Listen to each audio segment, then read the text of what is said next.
ito ay hango sa totoong buhay. Karanasan ito ni Osing. Taong 1985. Oton, Iloilo.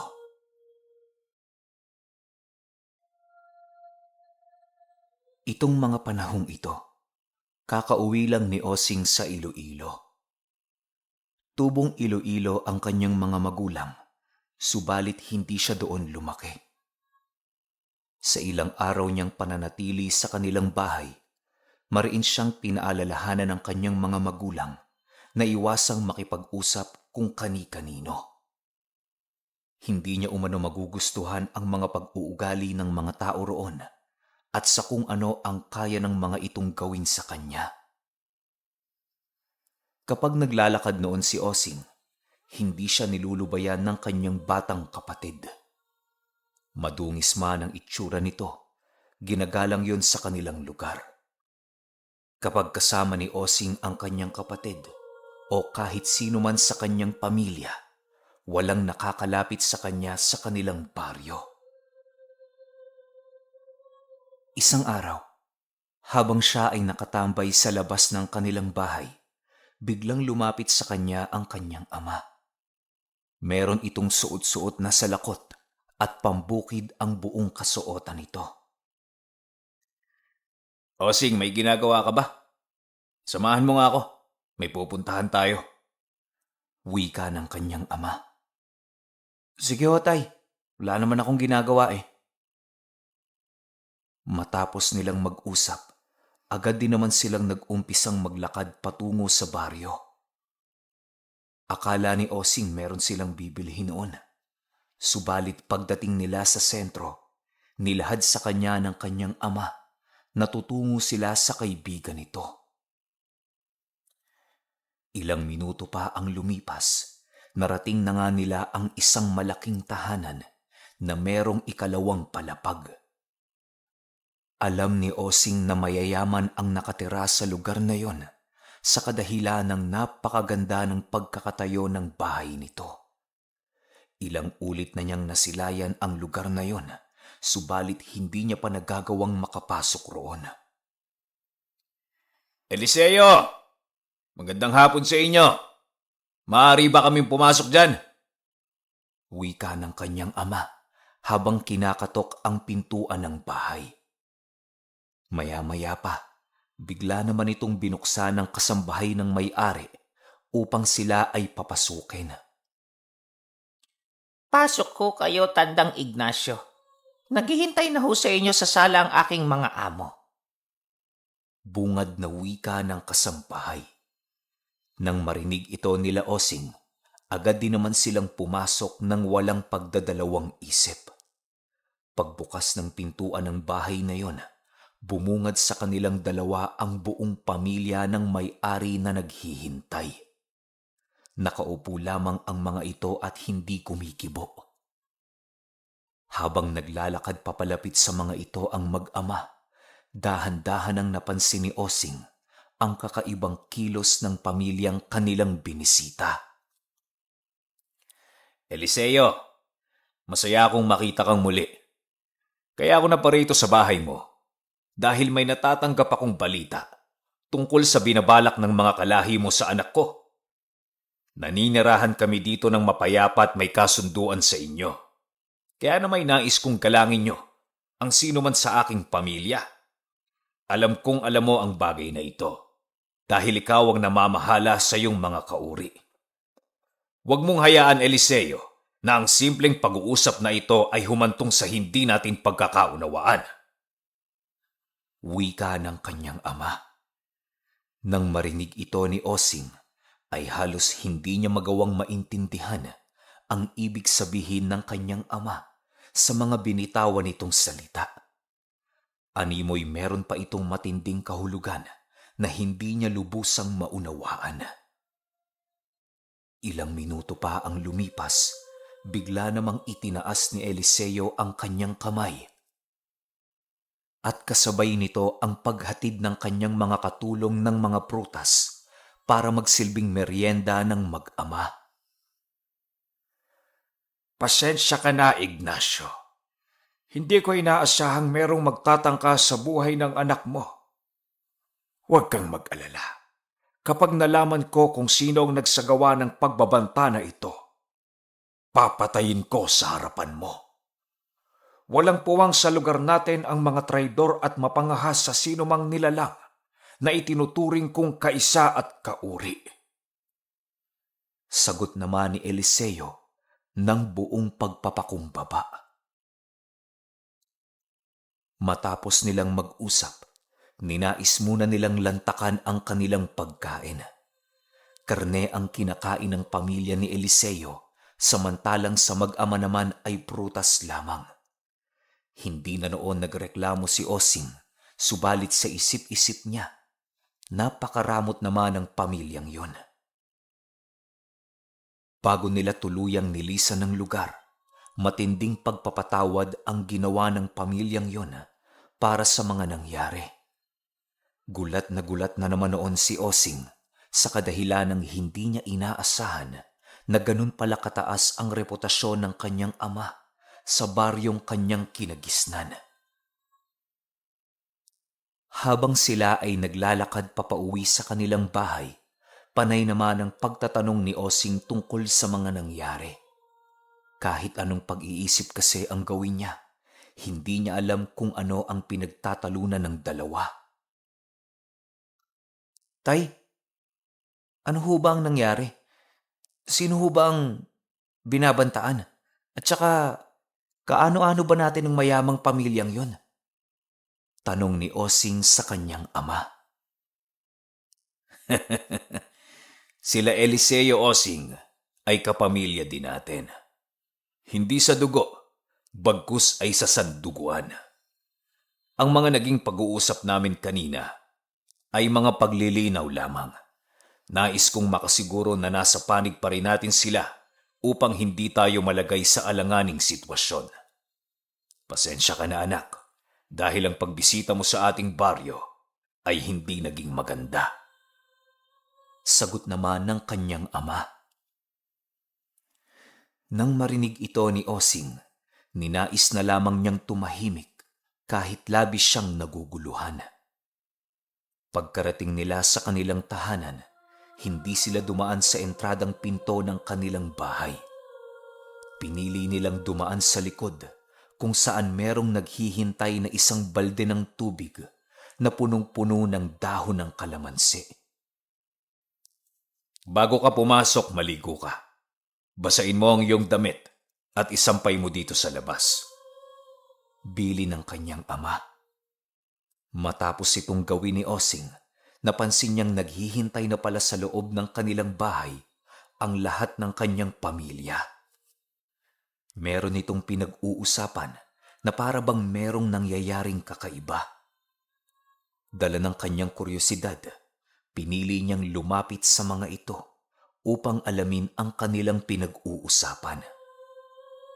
Habang nakikinig si Osing, doon niya dahan-dahang napagtatanto na ang pinag-uusapan ng mga ito ay tungkol sa lahi ng mga aswang na pasimpleng nagtatangka sa kanyang buhay.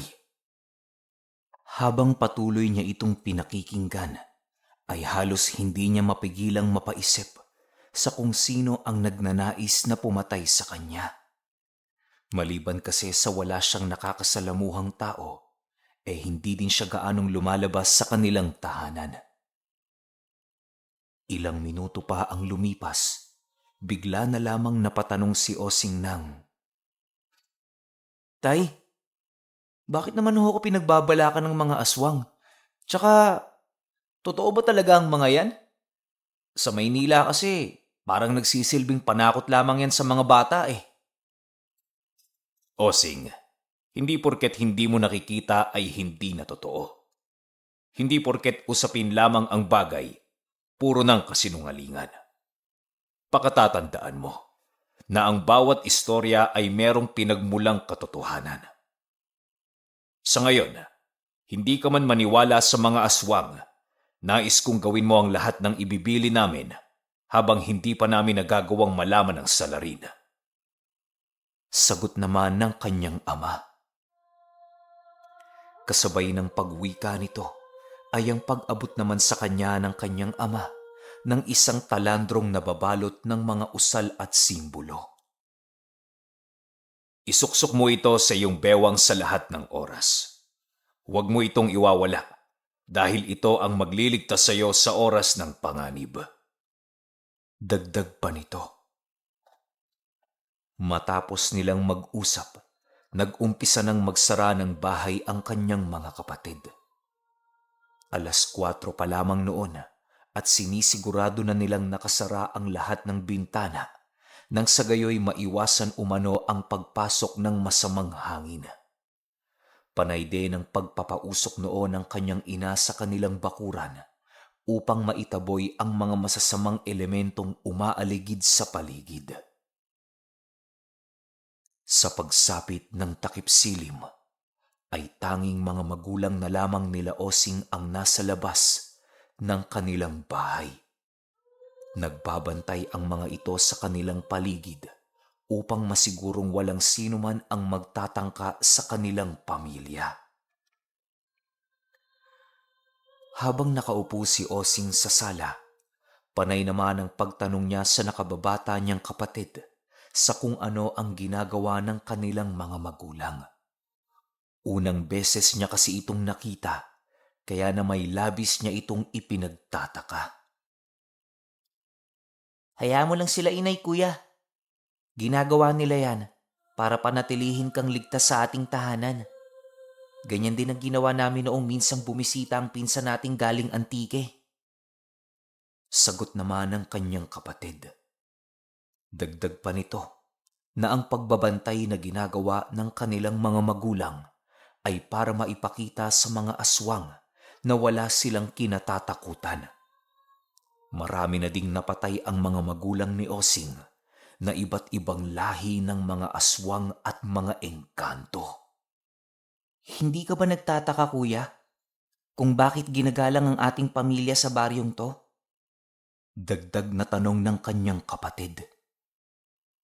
Hindi na ako nagtataka dahil alam ko na marami na siyang kakilalang mayayaman kaya tayo ginagalang. Sagot naman ni Osing. Nagkakamali ka, kuya. Kaya tayo ginagalang sa lugar na to dahil tayo lang ang pamilyang walang dugong aswang na nakatira rito. Lahat sila ay takot sa atin dahil sa taglay nila amang malalalim na karunungan. Marahil ay hindi mo napapansin ang pag-aaligid dito ng mga aswang dahil ikaw ay baguhan pa lamang. Sagot naman ng kanyang kapatid. Nang akmang sasagot pa si Osing, bigla na lamang silang natigilan nang narinig nilang merong kinakausap ang kanilang ama. Dala ng kuryosidad ni Osing, pinilit niyang maglikha ng maliit na siwang sa kanilang dingding upang masilayan ang mga kaganapan sa kanilang bakuran. Pagsilay niya sa siwang na yon, laking gulat na lamang niya nang masipat niya ang kanyang ama't ina na pinaiikutan ng mga nilalang na bagong-bago sa kanyang paningin. Paglalarawan ni Osing sa mga ito, meron itong mapuputlang mga balat, mapupulang mga mata, matatalas na mga kuko at napakaraming pangil sa bunganga. Mahahaba din ang mga binti nito na animoy kayang tumalon ng ilang dipa. Dagdag pa niya na halos nasa 20 nilalang ang nasa labas ng kanilang bakuran. Hindi nakakapasok ang mga ito na para bang merong harang ang pumipigil sa kanila. Habang pinagmamasdan nito ni Osing, bigla niyang narinig ang kanyang ama na nagsasabing, "Hindi pala ang kan ni Eliseo ang nagbabanta sa anak ko. Aba, mabuti naman kung ganon."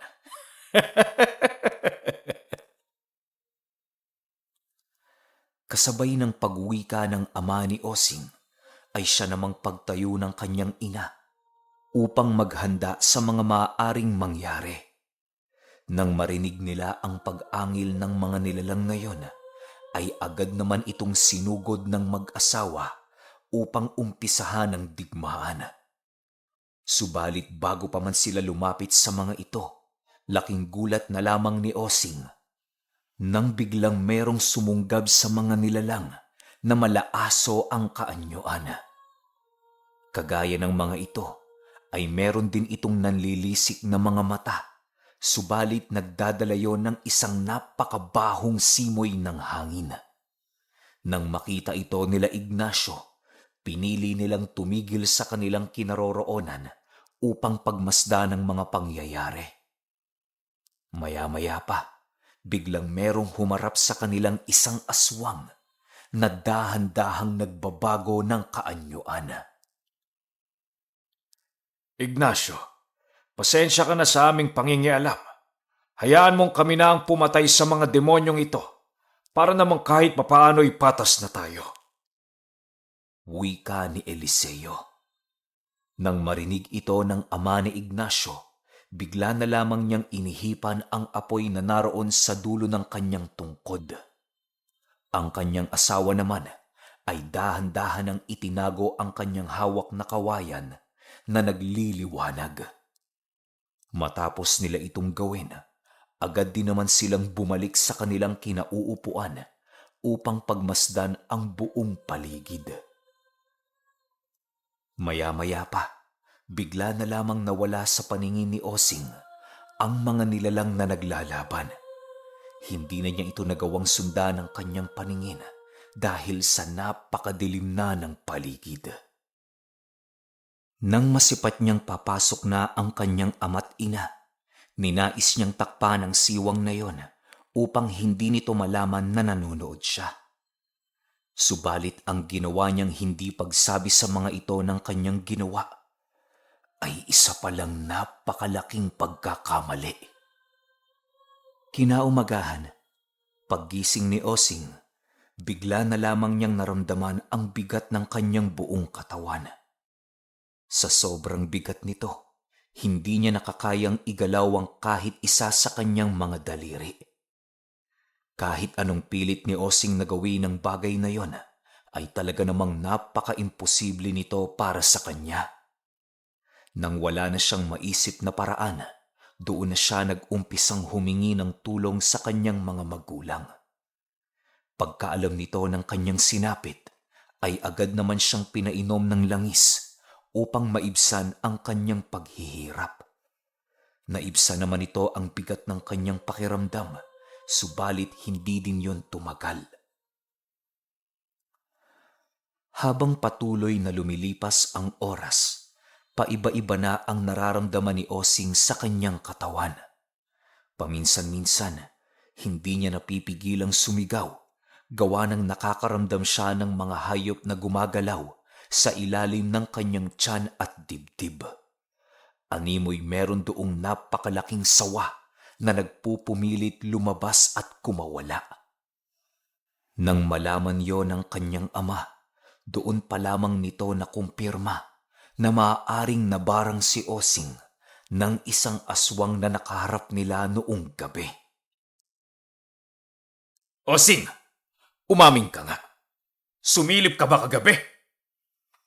Galit na tanong ng kanyang ama. Pasensya ng hutay. Hindi ko sinasadya. Sagot naman ito. Nang marinig ito ng kanyang ama, tanging pagmumura na lamang ang nagawa nito. Sa puntong yon, doon na niya nakumpirma na maaaring nalagyan nga ng sumpa si Osing ng gabo ng kanilang nakaharap. Dahil sa mga nalaman ni Ignacio, labis-labis lamang ang kanyang pagkagalit sa angkang sinubukang lipulin nila Eliseo. Halos hindi niya akalain noon na meron palang natatangi sa kanilang kaaway na ang tanging pakay lamang ay si Osing. Alam niyang isang pinuno ang nagbigay ng sakit na yon sa kanyang anak sa kadahilan ng walang kakayahan ang mga galamay nito na gumawa ng usal para sa pagpapakapit ng sakit sa ordinaryong tao. Ayon kay Ignacio, na ang kadalasang kinakapitan ng ganong sakit ay ang mga taong walang puder o bakod sa kanilang mga katawan. Simpleng sumpa lamang yon, Subalit nagdudulot ito ng pinsala at kamatayan sa mga taong walang alam sa lihim na karunungan. 2 araw lang din ang itatagal ng sumpang yon bago tuluyang lamunin ng serpenteng napaloob sa katawan ng biktima ang lahat ng kanyang kinakailangan upang mabuhay sa lupa. Dagdag pa nito, nakilala ang sumpang yon sa kanilang pamilya bilang agak. Nasa dialekto ng Engkanto ang salitang yon na ang ibig sabihin ay espiritual na lason. Sa pagsapit ng hapon noong mismong araw, napagpasyahan ni Ignacio na dalhin si Osing sa bahay nila Eliseo. Humingi siya ng tulong upang magawa niyang matunton ang kinaroroonan ng lahing yon sa loob ng napakaiksing panahon. Hindi naman siya binigo ng kanyang kaibigan at sinamahan siya nito ng buong puwersa. Kasakasama nila noon ang mga malalakas na tauhan ni Eliseo upang masiguro ang kanilang kaligtasan. Pagdating nila sa isang malaking sapa, bumungad sa kanila ang isang maliit na sityo na pinaghihinalaan nilang pugad ng kanilang mga kaaway. Walang sabi-sabi, agad itong tinungo ni Ignacio habang akay-akay ang kanyang anak. Nakaalalay lang naman noon ang kanyang asawa upang paghandaan ang mga pangyayaring hindi nila inaasahan. Maya-maya pa, bigla naman silang sinalubong ng mga matatanda sa lugar na yon habang nakangiti.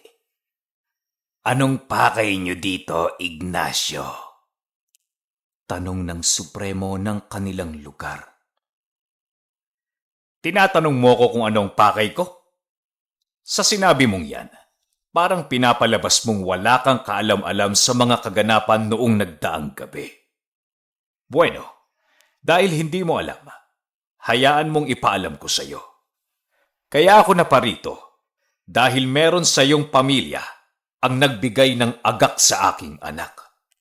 Bawiin niyo ito bago pa dumanak ang dugo sa lupang kinatatayuan ninyo. Pagbabanta ng ama ni Osing. Nang marinig ito ng matanda, tumawa lang naman ito habang dahan-dahang nagiging seryoso.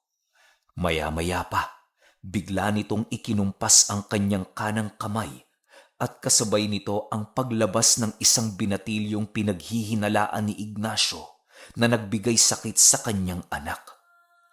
Parehong-pareho kasi nito ang esensya ng agak na dumadaloy sa katawan ni Osing nang minsan niya itong tangkaing gamutin. Matapos itong masilayan ng kanyang ama, dali-dali naman siya nitong ibinigay sa kanyang ina upang siya ay mabantayan ng maigi. Matapos itong gawin ng kanyang ama, bigla na lamang itong sumugod sa kinaroroonan ng mga nilalang nang walang pagdadalawang isip. Nalalapit na dinoon tumalikod ang haring araw sa kalupaan, kung kaya't hindi naging mahirap para sa kanilang mga kaaway ang magbago ng kanilang kaanyuan. Nang masipat ni Eliseo ang pagsugod ng kanyang kaibigan, agad din naman nila itong sinundan para alalayan. Paglapat ng tungkod ni Ignacio sa tubig, bigla namang lumiyab ang dulo nito na siyang labis na ikinagulat ng mga aswang sa paligid. Paglapit niya sa mga aswang na papasugod din sa kanya, walang habas niya itong pinaghahataw ng kanyang tungkod. Sinasabayan niya din yon ng mga pamakong usal upang hindi na magawa ng mga itong makalaban. Kapag humahandusay ang mga aswang sa lupa, walang awa itong hinahampas ni Ignacio ng kanyang nagliliyab na tungkod. Matapos niya itong gawin, agad namang nalulusaw ang mga aswang, hanggang sa kalansay na lamang ang matira sa kanilang mga katawan. Sa pagpapatuloy ng digmaan, kitang-kita ni Osing ang pagkalagas ng iilan sa mga kasamahan ni Eliseo. Sa sobrang dami kasi ng mga nilalang sa paligid noon, hindi nagiging sapat ang bilang ng mga kaibigan ng kanyang ama. Bago pa man sumapit ang hating gabi, nangalahati na ang bilang ng mga tauhan ni Eliseo. Kahit ganun pa man ang nangyari, patuloy pa rin silang nakikidigma, alang-alang sa kanilang kaibigan. Pagpatak ng alauna ng madaling araw, bigla na lamang nag-anyong tao ang lahat ng aswang sa paligid habang dahan-dahan silang nanghihina. Nagtangkapang tumakbo ang anak ng supremo ng lahi na yon, subalit nagawa siyang abutan ni Ignacio. Bawiin mo ang sumpang ibinigay mo sa anak ko! Bawiin mo! Wika ni Ignacio habang dahan-dahang itinatarak ang kanyang tungkod sa nanghihinang katawan nito. Nang mapagtanto ng aswang na wala na siyang pagpipilian, agad din naman niyang sinunod ang nais nito kahit labag sa kanyang kalooban. Habang pinagmamasdan niya itong merong hinihila sa kanyang dibdib, nararamdaman niya naman ang pagginhawa ng kaluluwa ni Osing. Yan na ba ang lahat? Wala ka na bang itinira? Tanong ni Ignacio. Wala na po. Pakiusap, huwag niyo akong patayin. Mangiyak-ngiyak na sagot ng nilalang. Nang marinig ito ni Ignacio, ay ninais niya munang pakinggan ang paghingi ng tawad nito. Nais niyang makasigurado na taos-puso ang lahat ng katagang binibigkas nito upang kahit papaano'y magawa niya itong mapatawad. Ilang minuto pa ang lumipas, hindi na nagsalita ang nilalang at tanging pag-iyak na lamang ang ginagawa nito. Tahan na, pinapatawad na kita. Ngunit hindi sapat ang kapatawaran kong ibinigay sa iyo para mapawalang sala ka sa lahat ng kasamaang nagawa mo sa ibang tao. Magdusa ka sa impyerno at magsisi ka ng walang hanggan. Wika ni Ignacio. Matapos niyang magsalita, agad din naman niyang sinilaban ng apoy ang buong katawan nito. Tanging pagsigaw na lamang ang nagawa ng nilalang habang patuloy na nilalamon ang kanyang katawan ng apoy na nanggaling sa tungkod ni Ignacio. Matapos niyang gawin ang bagay na yon, agad din naman niyang kinuha ang hintuturo ng binata upang gawing gamot sa sakit ng kanyang anak. Ipinainom niya ang durog na buto ng aswang kay Osing para masigurong tuluyan na itong gumaling. Kinaumagahan, naging maginhawa na nga ang pakiramdam ni Osing. Labis siya noong nagpapasalamat sa kanyang mga magulang at mga kaibigan nito para sa mga sakripisyong kanilang ginawa, mailigtas lamang ang kanyang buhay. Napagpasyahan na din niya noong bumalik na sa nakamulatan niyang lugar upang kalimutan ang lahat ng mga nakakatakot niyang karanasan. Nang makapag-asawa na itong si Osing, patuloy niya pa ring isinasalin ang kwentong ito tungkol sa kanyang karanasan noong minsan siyang malaso ng aswang gamit-gamit ang aral ng agak. At palagi niyang ibinibida sa lahat ng taong kanyang nakakakwentuhan ang tungkol sa kanyang tatay na kinakatakutan ng mga aswang.